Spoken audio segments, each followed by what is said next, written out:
To understand the current tensions between Venezuela and the United States, there is a specific paradox which you have to realize. If you walk into a middle-class home in Caracas today, even one that supports the socialist government, you would likely find a reverence for American culture that borders on obsession. You will find baseball memorabilia, a love for Ford Mustangs, and a deep familiarity with Miami real estate. Culturally, Venezuela is the most Americanized country in South America. And yet, politically, the Venezuelan state has defined itself for the last 25 years by a single, unwavering principle: anti-US imperialism, as Venezuela calls it. So, what explains this paradox? At the wake of the 20th century, Venezuela was one of the poorest countries in South America. The population was about 2.5 million people, most living in the countryside. The economy depended entirely on agriculture. Coffee plantation in the Andes Mountains produced the main export crop. Cocoa was growing in the northern valleys. Cattle ranchers worked the vast plains called the Llanos. Sugarcane, tobacco, and farming filled out the rest of the economy. Most Venezuelans were mixed, descendants of Spanish colonizers, slaves from sub-Saharan Africa, and indigenous populations. A tiny white elite, perhaps 5% of the population, owned the land and controlled the country's politics. These families had held power since colonial times. The majority lived in rural poverty, working land they didn't own. They were illiterate, without access to healthcare or education, and the average life expectancy was about 35 years. Venezuela achieved independence from Spain in 1821, but independence had brought chaos rather than prosperity. For the entire 19th century, Venezuela was torn apart by civil wars between regional warlords called caudillos. These military strongmen would fight for power, rule through force, and enrich themselves until the next caudillo overthrew him. Venezuela went through dozens of governments and constitutions, and the country had no real institutions, no functioning bureaucracy. In 1908, Juan Vicente Gómez seized power in a coup. He would rule Venezuela until his death in 1935, 27 years of absolute dictatorship. Gómez came from the Andes, from a mixed-race family of modest means. He was crude, he wasn't educated, and ruthless.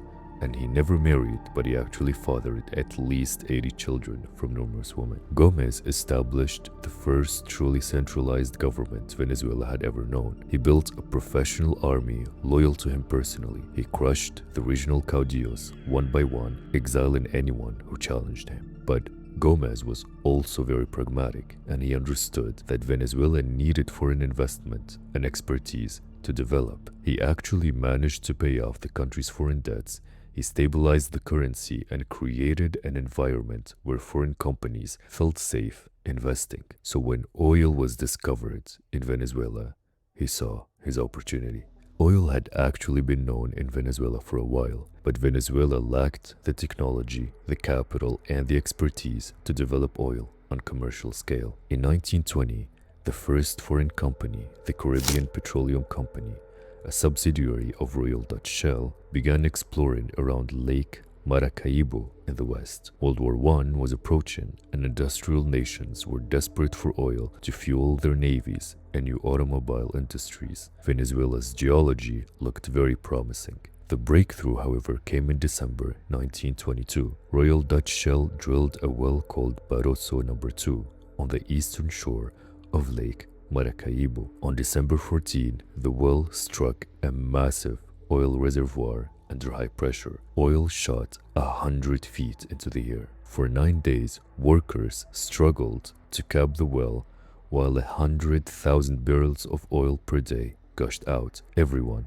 knew Venezuela had a lot of oil reserves. American companies raced to Venezuela. Standard Oil of New Jersey arrived in 1923. Gulf Oil came in 1925. Standard Oil of Indiana, Sinclair Oil, and dozens of American companies acquired exploration rights. By 1928, there were about 4 100,000 American oil workers in Venezuela, along with thousands more from Britain and the Netherlands. Gomez handed out oil concessions with stunning generosity to foreign companies. The 1922 Petroleum Law, written by Gomez's minister Gumercindo Torres, established the basic framework. Foreign companies could obtain concessions to explore and exploit oil on government land or could negotiate directly with private landowners. And the financial terms were extraordinarily favorable to these companies because initially they paid only 10% royalty on production.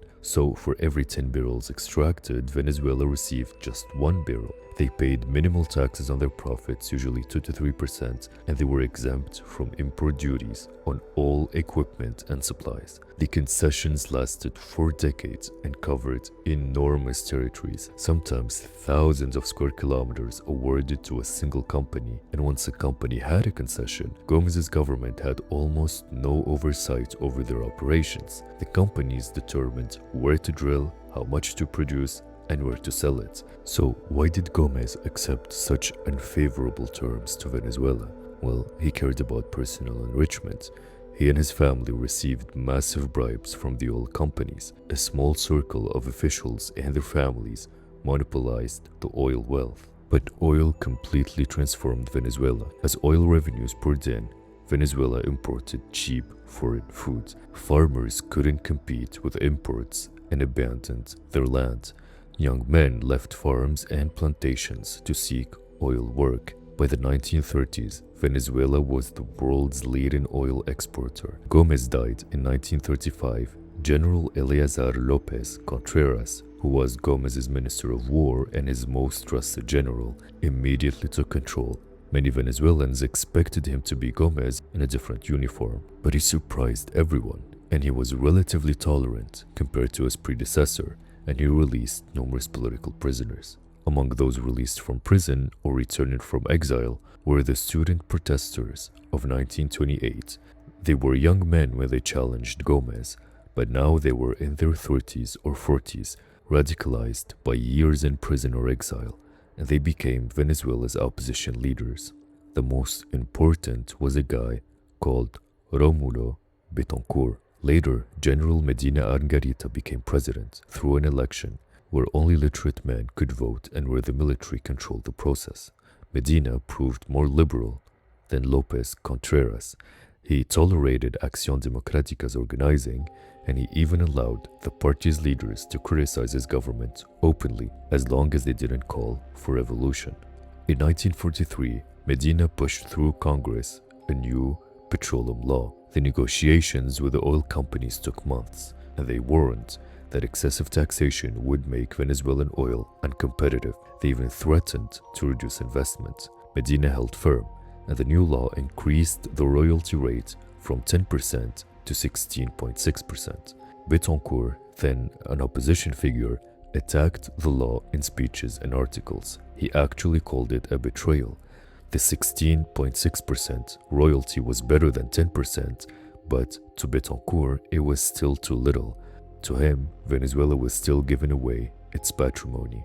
The American companies accepted the 1943 law, calculating that higher taxes were preferable to nationalization. Venezuela had a lot of oil revenues, and Medina used this money to pay off foreign debts, modernize the army, and begin infrastructure projects. But nationalist critics weren't satisfied.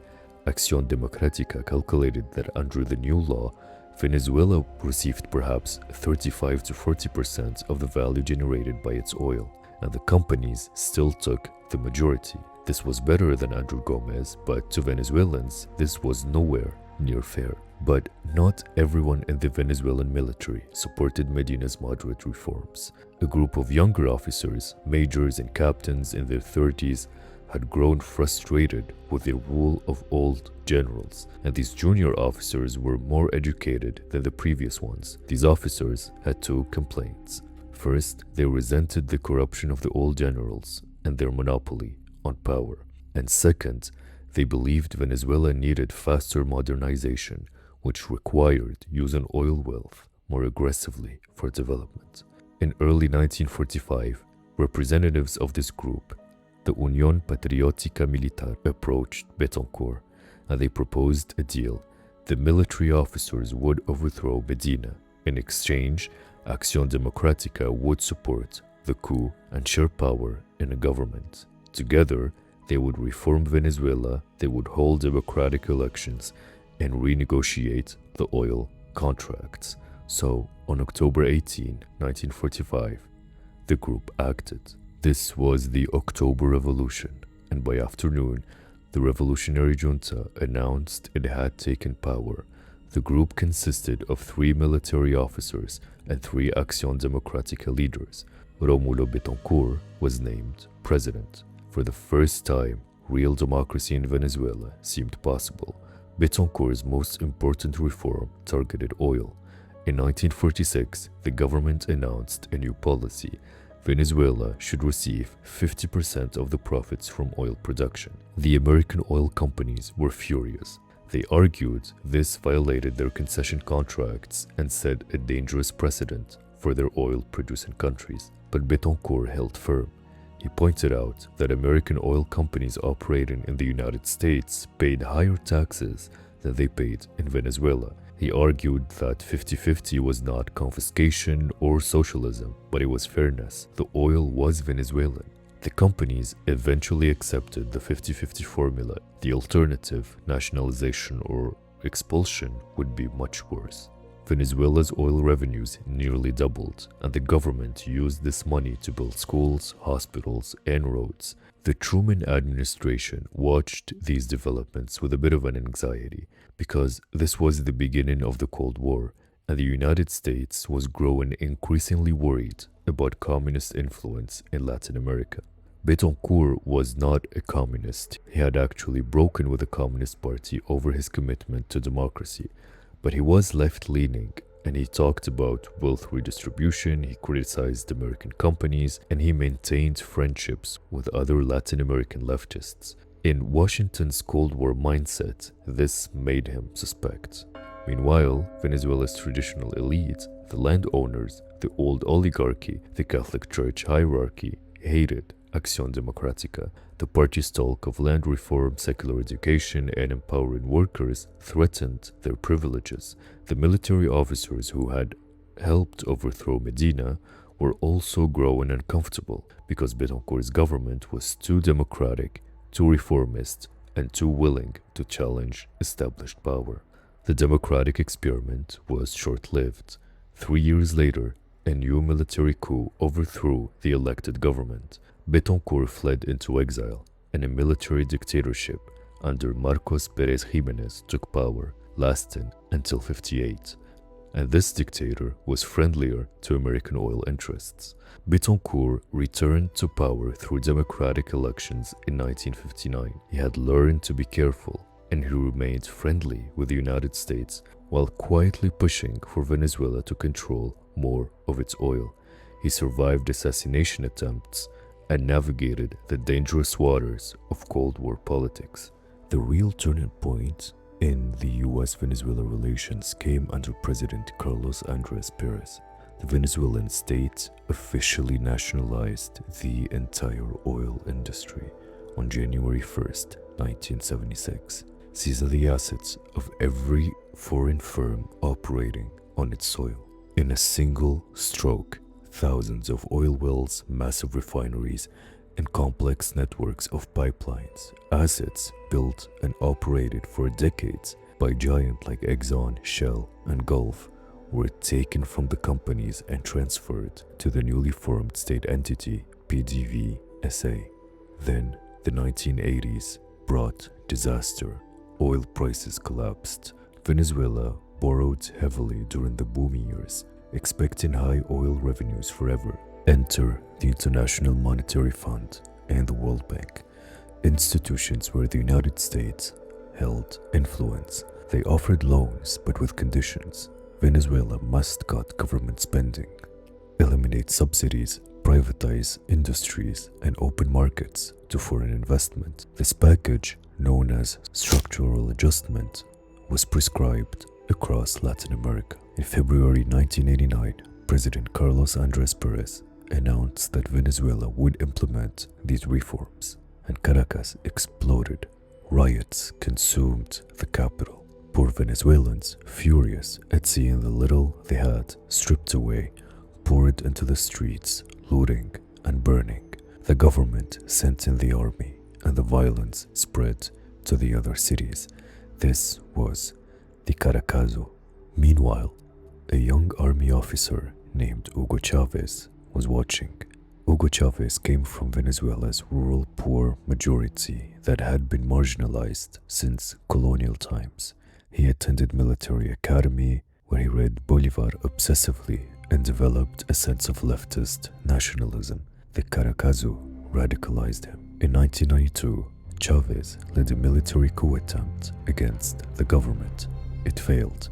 He was captured and appeared on television to call on his comrades to surrender, quote, "for now." Those two words, "for now," electrified Venezuelans. He was a soldier who admitted defeat, but he promised to return. Chávez was released from prison after 2 years, and he entered politics. In 1998, he won the presidency in a landslide, promising a, quote, "Bolivarian revolution" to redistribute Venezuela's oil wealth to the poor. The George W. Bush administration, which took office in 2001, was openly hostile. In 2002, a massive anti-Chávez march in Caracas turned violent, and Venezuelan generals appeared on television announcing that Chávez had resigned, that he was arrested and taken to a military base. Pedro Carmona, a business leader, declared himself president. He dissolved the National Assembly, and he declared that he would overturn the reforms of Chávez. Within hours, evidence emerged that contradicted the official story. Chávez did not resign, and some of the victims were shot by anti-Chávez gunmen, non-government forces. The coup was a fraud. Many Venezuelans then surrounded the presidential palace, demanding his return. Within 48 hours, Chávez was back in power. For the rest of Chávez's presidency, he would turn to April 2002 as justification for his increasingly authoritarian measures. Chávez used Venezuela's oil revenues to fund massive social programs, free healthcare, subsidized food, adult literacy campaigns, and housing projects. At first, poverty rates dropped, and his support among the poor solidified. He also challenged American power at every opportunity. He called George W. Bush the devil at the United Nations, and he formed alliances with Cuba, Iran, and other anti-American governments. He sold discounted oil to Cuba and to poor American communities to embarrass Washington, and he hosted a television show where he would ramble for hours about imperialism and Bolivar. The Bush administration imposed sanctions. American companies reduced operations in Venezuela, and the relationship became very antagonistic. During that time, Chávez was becoming increasingly authoritarian. His economic management became increasingly erratic, and corruption flourished, and crime soared. When Chávez died in 2013, his vice president, Nicolás Maduro, inherited power. Maduro lacked the charisma and political skill of Chávez, and he also inherited a country built on unsustainably high oil prices. When oil prices collapsed in 2014, the economy imploded. Maduro blamed American sanctions, and sanctions certainly made things worse, but mismanagement, corruption, and over-dependence on oil exports created a very fragile system. The Obama administration imposed targeted sanctions on Venezuelan officials, and the Trump administration dramatically expanded the sanctions. The goal is increasingly clear: regime change, force Maduro out through economic pressure. Instead, the economy collapsed, and hyperinflation completely destroyed the Venezuelan currency. 7 million Venezuelans fled the country, and it became one of the worst humanitarian crises in Latin American history.